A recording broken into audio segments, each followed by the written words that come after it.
All right, guys, just like that, I'm back for another Portable Clint. We're still here at the farmer's market in a different location today. Guys, I was raised on Hollywood, and I love everything about Hollywood, but this guy was raised in Hollywood, and I watched this guy nonstop. I'm still watching him today. Ladies and gentlemen, Keith Coogan.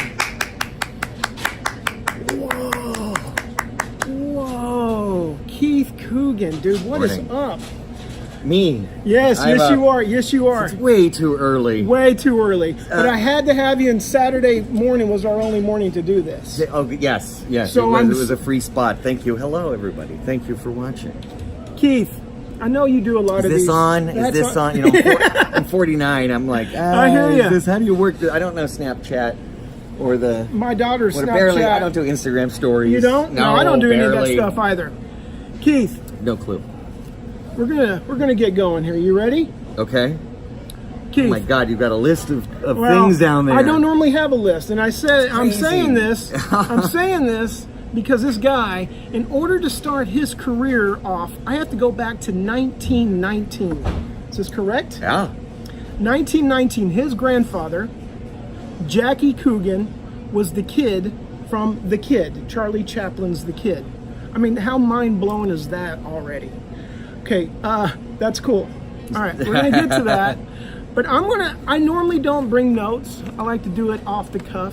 But I'm gonna tell you just the TV shows that this guy is in and tell me why, and you'll know why I'm so excited. All right, you ready? Love Boat, oh my The God. Waltons, 8 is Enough, Fantasy Island, Laverne and Shirley, Little House on the Prairie, Mork and Mindy, Knight Rider, Chips, Growing Pains, Silver Spoons, 21 Jump Street, Tales from the Crypt. And that's just some of them, ladies and gentlemen, just some of them. All right, so forget I said all that. I just want to let you guys know how much I'm excited about having really you. good at intros. Yeah. Thank you. Okay, so Thank you. Keith. Yes. Obviously, your grandfather was in it, okay, in the business. But I'm here to talk about your journey. When did you get started? My journey, Your path. journey, your path. I got started when, at about 4, I was watching TV and saw a bunch of kids on morning shows and like kids shows. Yeah. Sesame Street and like Electric Company. Yeah, and that was a Zoom good one. and Zoom. Via Alegre, Alegre. which we had in California, and I said I want to be on TV. And my mom, who was Jackie Coogan's daughter, Okay. so I was born with the Keith Mitchell moniker. She goes, Wait, Keith Mitchell, what does that mean? I don't know what that means. What do you mean, Keith Mitchell? So for when I started, I see. my mom took me eventually down Yes. to LA, and I could read really well. My mom had taught me how to read about 3. Sure. And so I could do the sides, and I stood on the market thing, and I didn't fidget much. And the agent, Don Schwartz on Sunset, Sure. which is a great kids talent agent, and he goes, great, we'll get him out. Can't wait to tell casting directors I got Jackie Coogan's grandson. And my mom goes, no, you can't tell anybody that he's going to act under Mitchell. And he goes, why would you do that? Why would you take that away from me? And she said, well, there's nothing worse than an actor not knowing why they got cast in a role. And so for 10 years, I did TV under Keith Mitchell. And back then, you couldn't break TV to theatrical, to like movie. Actually, theatrical was, once you're out of like print and commercials, then you get a guest spot on Chips. They called that a theatrical. How many theatricals have you done? Yeah. Terminology's changed. Yeah, it sure has. My mom is a script writer and working on a project, and we got great cast and funding and amazing, deal, and it was done, and it looked great. Audiences loving it. Unfortunately, it went straight to theaters. Okay. That's her joke. Yeah, and I want people to get that joke about how much things have changed. You have Spielberg one week saying, "Oh my God, Netflix is awful for everybody," and the next week, "Hey, watch my series on Apple Plus." Yeah, what is that about? Come on. What is that about? Okay. So there's no difference between TV and film now, but back then you had to like make the cast director was like, he's too TV, so I wasn't making the kind of break into film, and so I did a bunch of these shows while under Keith Mitchell. Okay, were you close to your grandfather Yes. at this point? Yes. How did he take it that you weren't using his last name? Oh, that's a very good question. probably burnt a little bit. Yeah. But not to, he said it was my own thing, and he also, he's very competitive, and by the time I was 6 and had done a couple of guest spots and a few dozen commercials, he'd already eclipsed anything I would ever do at 5. So there was no like really need to compete with him. It came to a head, Disney was doing a new Tom Sawyer, and Jack had done the first like talkie version of Tom Sawyer. Okay. And I asked him for help with the sides, and he said, no, that's yours, that's your part, you prepare it yourself. This is Jackie Coogan telling you Yes, this. he would not give me any sort of lessons. I love this advice because my daughter's in it, and I kind of want her to find it herself without me telling her what's up with the part. Yeah. So was that his take on it? Just you find it? Yeah, and he was, you know, he was pretty hammy, so I think I picked up a lot of the physical comedy and the hamming around. My great-grandfather, Jack Sr., was in vaudeville, but then started doing two-reelers with Fatty Arbuckle, Buster Keaton. Really? Yes, and they're on YouTube. You can look them up. Hayseed and Backstage, which is my favorite, with my great-grandfather kicking a hat off the top of Fatty Arbuckle's head. And, wow, man. So, and that was also the impetus for Chaplin to go to the theater to see the Coogans act, because my great-grandfather was an eccentric dancer. He very, like, flexible and and lanky and did all these, and so that was part of, he usually played like a bad guy in those two-reelers.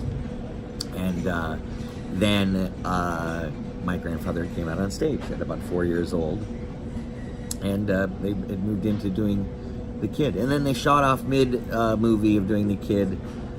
Mutual said, you owe us a couple of shorts, and we're going to just pay you the same amount for the kid as we do for a two-reeler. And he goes, this is going to be a 6-reel picture. So they said, well, then it's over. And he called all the distributors, the actual theaters, to come down to his studio and meet the kid.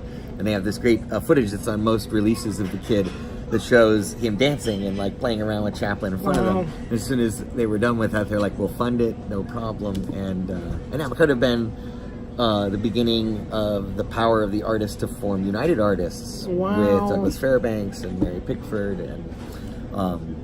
and then it's all switched from studios to directors. And then Michael Cimino blew it with Heaven's Gate. God damn, why? Heaven's Gate. There's a lot of things that happen with Heaven's Gate. Yeah.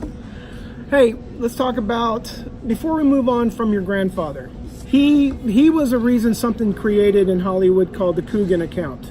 You get this question a lot? Oh, yes. Every day? He is in the Guinness Book as the youngest self-made millionaire at 8 years old for his deal with Metro, MGM, basically. A 2-year deal worth $1 million and profit sharing. He did 4 pictures for them.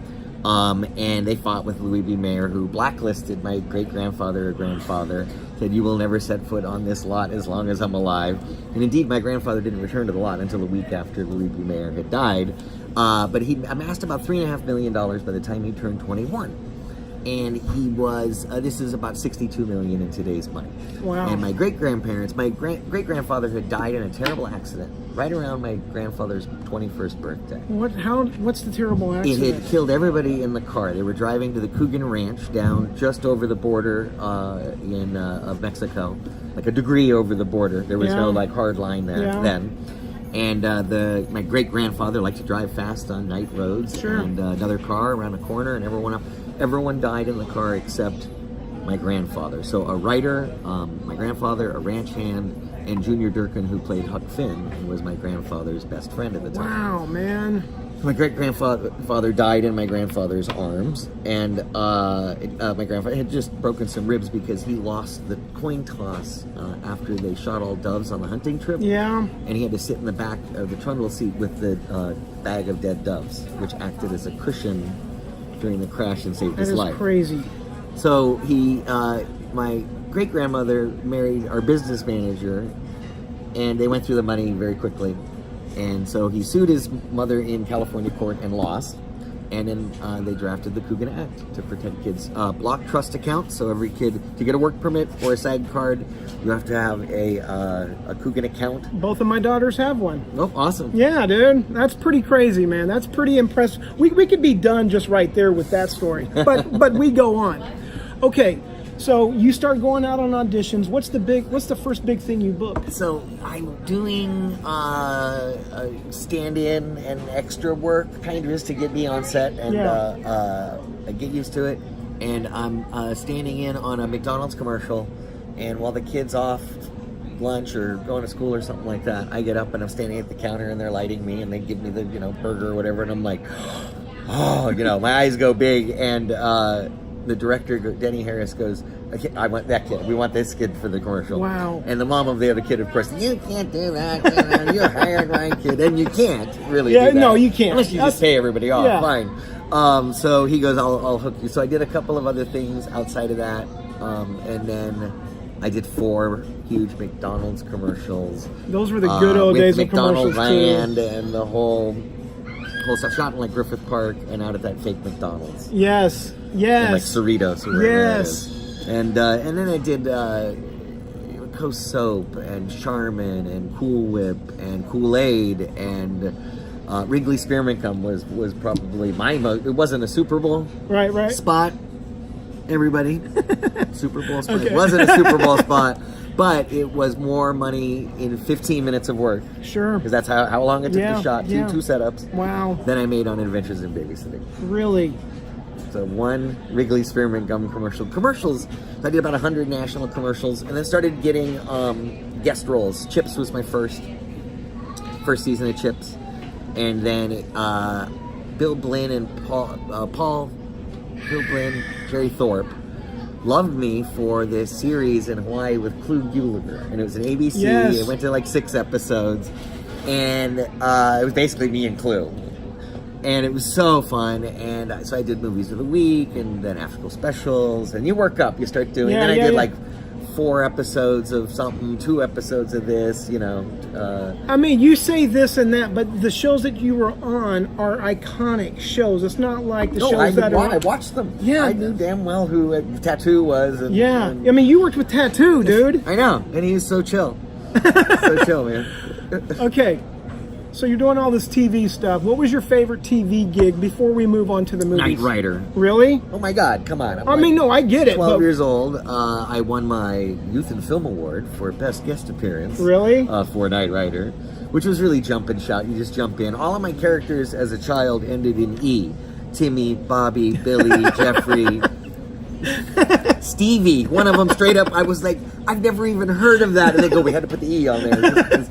That's funny, really man. Funny. Walton's was huge because I did a year on the Waltons. Okay, I saw. Family. Yeah, did you? When you moved in, I noticed a lot of the original actors weren't there, right? Yes, we had all the kids are there except for John Boy. John Boy. What happened to John Boy? Because he got hurt in the war, a little disfigured, so they could recast somebody else.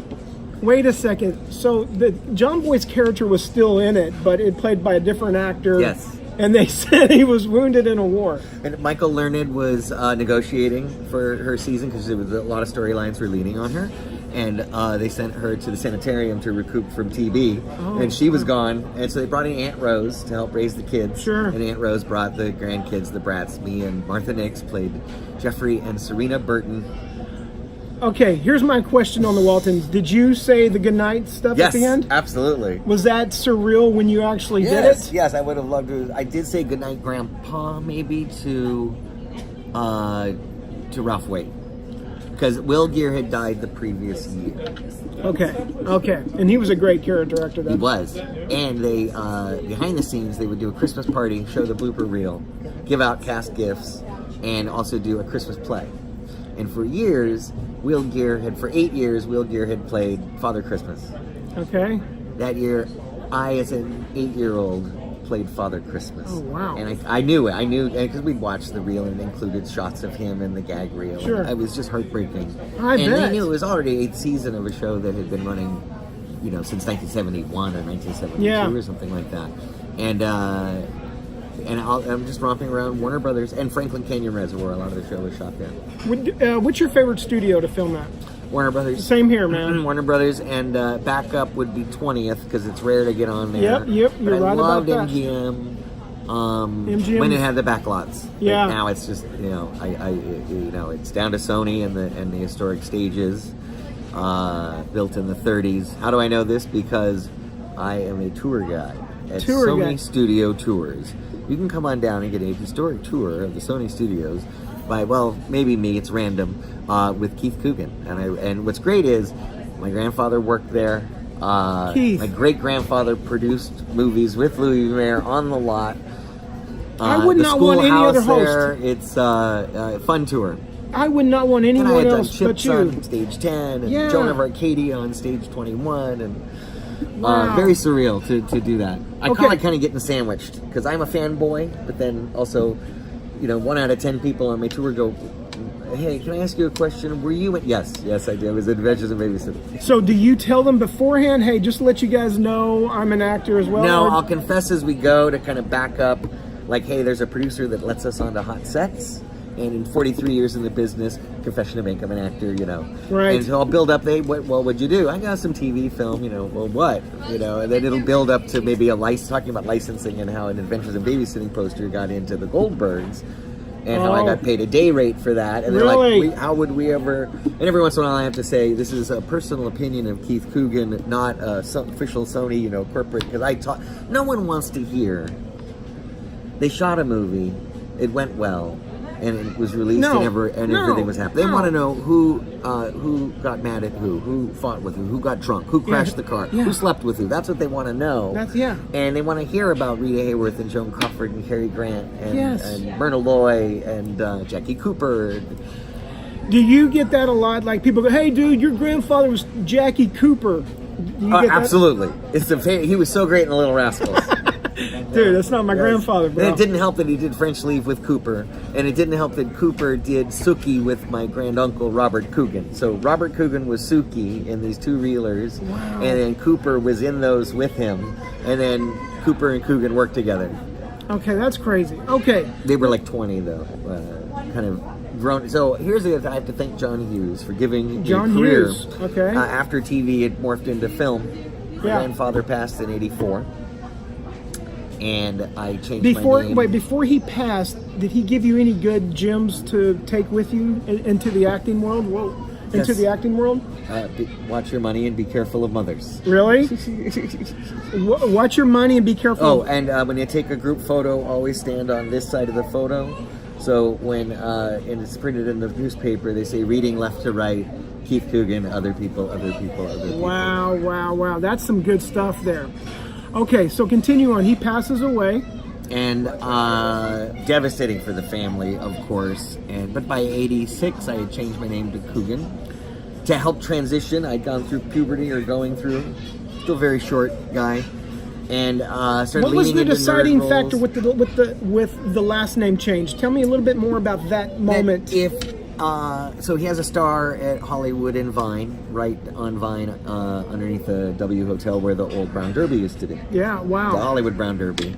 And I just had this image of like some kid looking down and seeing Coogan, and the mom being like, well, you know who that is, and the law that like protects kids to this day.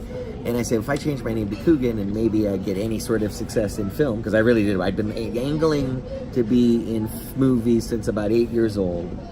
Okay. And auditioned, while I'm working in TV, I auditioned for E.T., Goonies, Gremlins, for Stand By Me, Christmas Story. I auditioned for all of these films. Wow. Was cast in Stone Boy with Robert Duvall, but Disney put me on a hold for the Apple Dumpling Gang series, and I couldn't do it. And then they fired me, replaced me with Adam Rich. He did 2 episodes, they fired him, and they called me back for double rate. Oh, hey, it was great. Thank you, Disney. I I have done Movies of the Week. I've done Rated G Disney movies. I've done Touchstone films. Touchstone films are great I've done, films. Hollywood Pictures movie. That's right. So all under the Disney brand. So I love Disney, and I love you very much. This is why I try to keep my nose clean. Yeah. Seriously, yeah. They're the best brand to work for, and they reach the most families. And I was also the voice of the Fox in The Fox and the Hound. You hear that, guys? Fox and the Hound. You have a voice in a classic movie. I mean, that's big. Do you realize it's right that? on the border for Well, but Disney still, Files of but where still. they're, but it is the last classically animated one. Yep. I had the 9 old wise men from Disney that had done Pinocchio and Snow White, and then it had the new guys, John Lasseter, Brad Bird, Tim Burton, animating on it. Wow, wow, Very cool. wow. Oh, and Don Bluth, who's uncredited because Yes. midway through production he left Disney, took half the animators with him, and formed his own production company. And that's why it took from 1978 to 81 till it came out. And it was the Really? most expensive animated film at the time, with a budget of $10 million. And then it made like $64 million at the box office, and everyone was happy. Okay, good. Okay, tell me, what's your first big major motion picture you book? I like to say Fox and the Hound because it was the 81, Well, yeah, but my I- mom, who, industry savvy and everything and jaded, she goes, well, it doesn't count, it's animated. So I do Adventures in Babysitting. That's your very first one? Yep. Okay, there's a line in there everyone knows. You probably say it 12 times a day that people ask you to do it. No, wait, I'm lying. That's another movie You with saw me look babysitter. as confused as Yes, the Cooper I'm Coogan like, thing. which I'm glad I messed up on. All of these are part of my stand-up act, and I'm available for bookings at all Giggles, Laugh Riots, and You do 2 movies with babysitting in it. I do. They snuck the second one in on me that was called The Real World, with Okay. Christine Applegate and her Secret of My Success working girl story. So The Real World. And midway through the movie, MTV was one of the producers. They came at us and said, hey, by the way, we're having a reality show called The Real World. We pulled 13-year-old boys, and the new name of your movie is Don't Tell Mom the Babysitter's Dead. What did you I say? fell over. Did you? Yeah, and I said fine. Back then it was also important not to get typecast. Yeah. And so you would, if you just did a nerd that was in love with the babysitter, don't do the same thing. So I had auditioned for the nerd in love with the babysitter in Don't Tell Mom the Babysitter, did the Josh Charles part, Right. but then really was attracted to Kenny, so prepared that. And Okay, but before we get to thank you that, to Sharon Bialy for trusting. Oh, yeah, she's still that around casting today. with a wig and some ripped jeans and a leather jacket. You could convince people that I was this layabout. well, listen, if we're going to talk about Adventures of Babysitting, I messed up Right? again. Don't tell Mama the babysitter's dead. While we're talking about that, let's continue talking about that. There's a line in that movie that you probably say, and you sign on dishes. Dude, the dishes are done. Right? That happens a lot. How often are you saying that line in real life? Oh, I love it.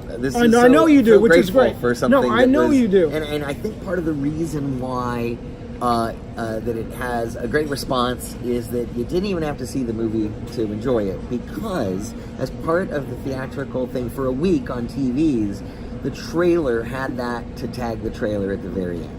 Awesome. And so it got a laugh. It had enough context beforehand. So at the end of the 2-minute trailer, and so you didn't even have to see the movie. So many more than the Yeah. whatever the numbers are, the people that went in theaters or then rented. Then it became they put $1 million into a DVD videotape release, and it did very well on home video. And then they've continued to release Blu-rays, and love it. I would love commentary. Let's do somebody figure it out and produce and get Joanna Cassidy and me and Josh Charles and That should be done, man. Yep, and Christina Applegate, get us all to do commentary for that. I'd also love to do a commentary with Anthony Rapp and Maya Bruton and Bradley Whitford You know and all Elizabeth the Shue names. for Adventures in Babysitting. Yes. Okay, but wait. I want to talk about the I know all line. the names that are higher than me on the IMDb Pro Star Meter. Okay, when you read the line in the script, "Dude, the dishes are done," was it written word for word what you said? It wasn't in the script. It wasn't in the script. No. Okay, that's the reason why I'm getting to this question. Tell me how it was thrown in. I don't know. I've looked at the script and it says 1/8 of a page. Kenny and his friends are on the roof shooting dishes.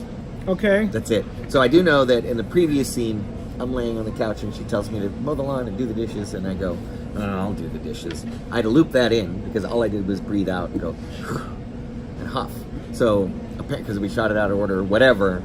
So whether it was Stephen Herrick calling it out, whether it was a chartreuse page that came that morning, that's entirely possible that the two writers wrote every line together in Don't Tell Mom. That's why every single line just follows with something quotable. Okay. Wow. Okay. And right on top of that, Rose, have you ever had a 48-hour orgasm? No, I've never been to Santa Barbara. Every woman over 30 does have a cucumber in the house. Just so many great lines. It seems that Gus is a little bit of a sleazebag. He's been coming on. There's just so many great lines. Okay, but that's why I asked the question, because for some reason I knew it was not going to be in the script, and that is a line that's probably the most famous of the movie. Wouldn't you say? I perhaps yes. No, I think it is It one. is. I think right on top of that, Rose, and it is a fun quote and great to sign a dish. So Yeah. if you see me at an autograph convention, we might be in Reno later in the year. Come on up, sign a dish, get a selfie. Tell me about those. Dishes are done, man. Tell me about those signing weekends. Those autograph weekends. So fun. So you get to meet the fans and take autographs and selfies and talk about the stuff. And they're usually self-love of other stars at the convention. It could be themed to an old TV show or a movie or something. And so everyone that loves Police Academy can talk about Police Academy. Yeah. That's yeah. I mean, it's a great concept. Is it something that people search out you to do it, or do you search out to do this? You do both. So you contact them. Sam Jones is our hero. Buck Rogers? Wait, no. You're talking about Buck Rogers guy, the guy who did Buck Rogers? The other one, not Buck Rogers. Flash Gordon. Flash Gordon. Yes. Yes. So he calls them personally. Really? He goes, "Hey, Sam here. Saw the other guests in the lineup. Love to be part of the show. I don't need anything. No appearance fee. No guarantee. Just give me the show. Give me a table, and we're good." And the only thing is he gets to place his table. So I don't have enough clout to place my table, but you get into a show and you take Visa. How often can you do this? And you pay your taxes. So how often can you do this? So LA is tough. There's a Hollywood celebrity show. You can do that every couple of years because there's only so much of a market there. Yeah. And at a show, it'll be people that had no idea you were there and random, people that come to say hi and meet and greet or whatever, people that bring something to sign so they knew you were there and kind of bring laser disc or one sheet. Okay. Now we're going to go back. Lunchbox. Now we're going to go back. The Fox and the Hound lunchbox. Did you? Yeah. That's awesome. Somebody has a Fox and the Hound tattoo, and then I signed under it, and then they tattooed my name under it. That's cool. That was the weirdest thing. Yeah, that is. All right. Let's go back to Adventures in Babysitting. Did you see the Christmas Chronicle movie on Netflix? No, but I did audition for a cameo. So they said that they kind of got a little Brad and Sarah thing going on, and they go, "Let's nod out."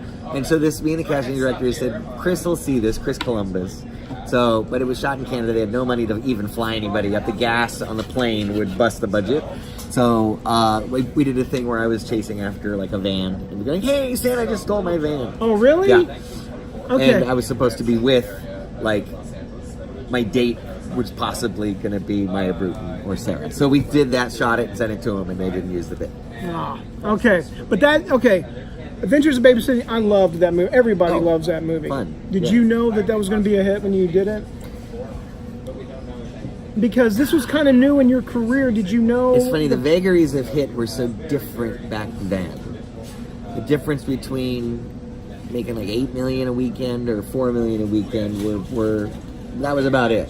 You would get over 10 million or eventually hit 100 million in the box office. That's great, but a lot of movies came in between the like 20 and 30 and 35 million return, but they're also being produced for 8 million. So if you produce Adventures of Babysitting for about 10 million and then you make like 32 million on it, everyone's happy. P&O is happy, your advertising spend, your distribution, Disney's happy, and it pays for press tours. That's the best thing about doing Disney or working for Sony or TriStar. Toy Soldiers was TriStar. Cousins was Paramount. Is the press tours that they send you on. That's the funnest thing about the whole thing? Stay in President Suites and get flown around first class and eat like Eggs Benedict every single day. And that is great. And then today you're doing something on SAG modified low budget that they don't even have a bag on the craft service. Right. And they're like, "Oh no, as a part of your contract, could you tweet about this please and like promote it on social media?" Whatever. Social media is just this weird, burn thing. Now, I have to say, I believe that anyone, there are these influencers or whatever, but anyone that has a huge kind of social media following probably got it because of a mainstream media exposure to start with. Okay. Louis C.K. could sell $5 albums because he'd already been on HBO. Right. There's a kind of that like, I know different, when 9 Inch Nails can offer a free album, but then it's a 3-sided album, Ghosts. Okay, so I the first didn't know 9 that. tracks is free. Okay. Download MP3, you can listen to one side.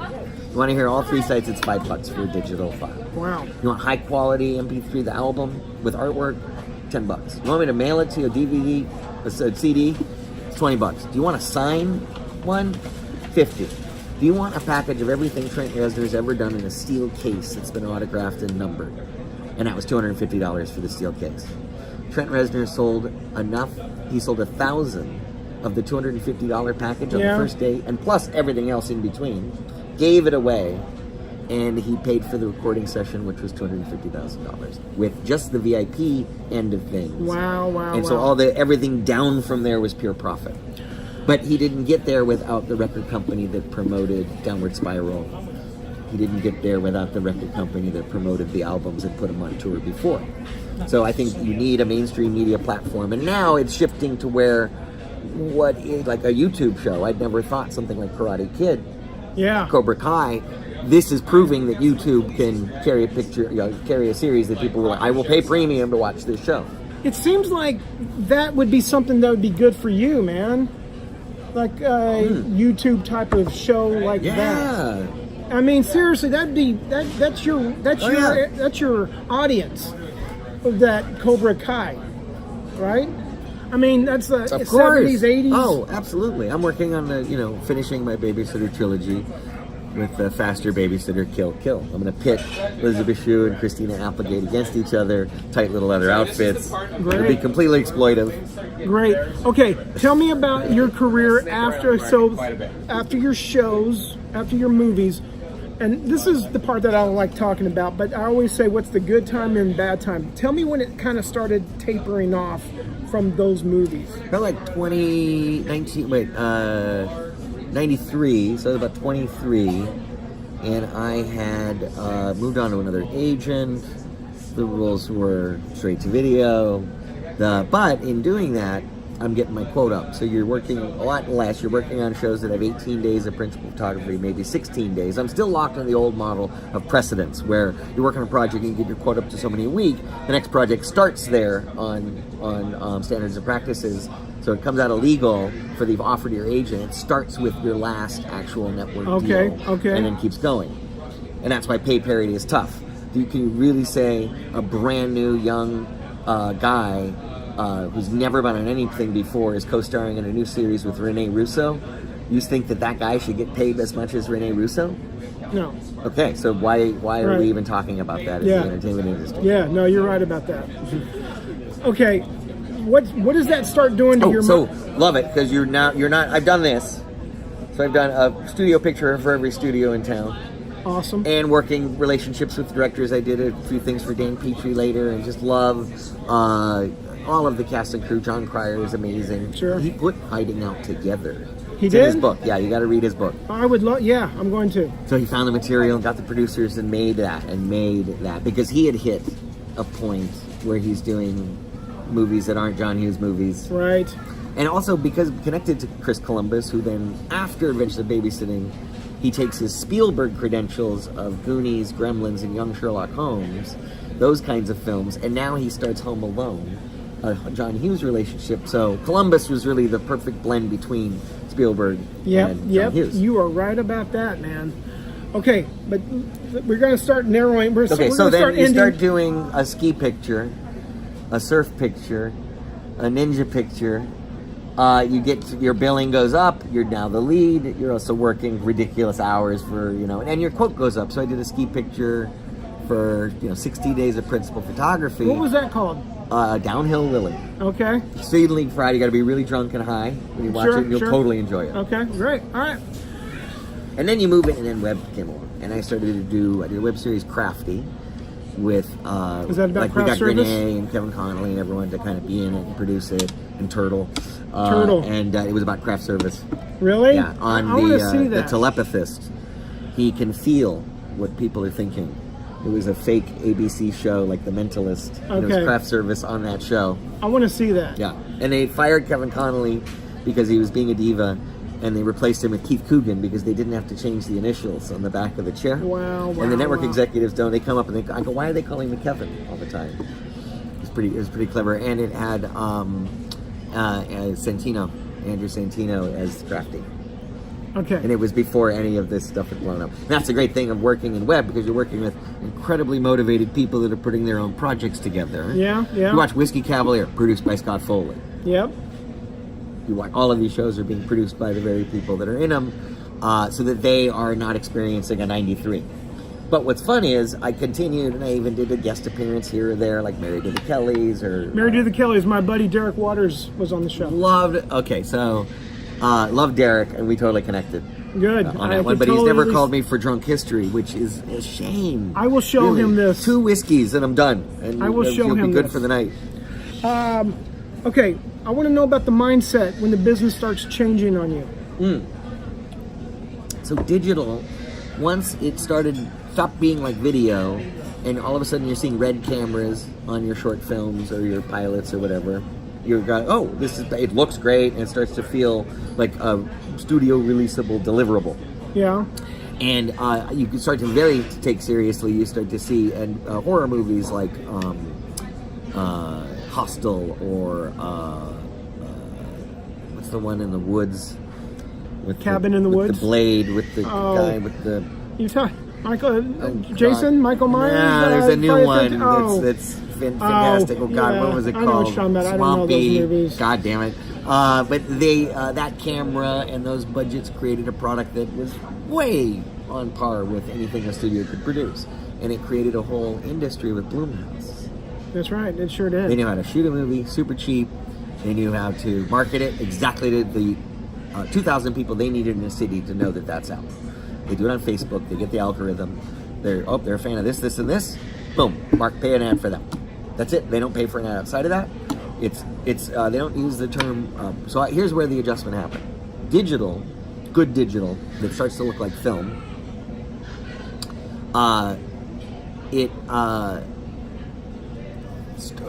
Sorry, coffee.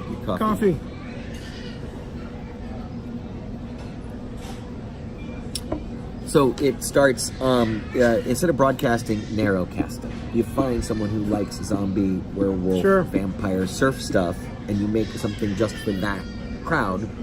Nobody else in the world knows about it. I had a crowd of people on the tour walking through the Goldberg set.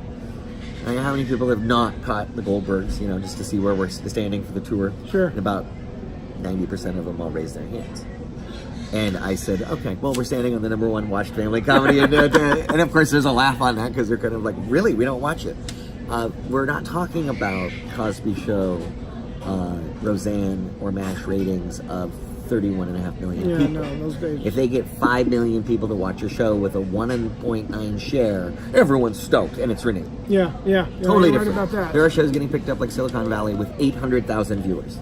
It's crazy, man. But they know exactly who those 800,000 viewers are. In the old days, it was Nielsen ratings. And you get a general sense, a household with something, maybe some people were watching something. They filled out a sheet. I don't know. There was a box maybe, but who knows? Yeah. Today, they know your IP address, your Amazon wish list, what last thing you purchased, your credit history, how many miles are on your car. They know everything about you and exactly what to sell you. Keith. They know your next Amazon purchase before you do. They do. They've already shipped it to pretty close by. Keith, yes. What is the thing you want to achieve in Hollywood now?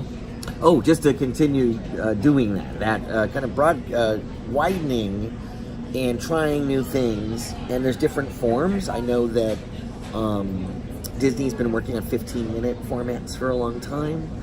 Shorter stuff, shorter chunks for people that are looking at it on their phones and stuff.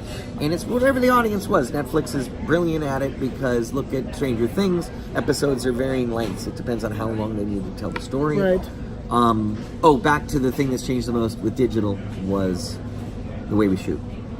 So the film went from silent to talkies, black color to widescreen and rumble vision 3D, but it never changed the rhythm on the set.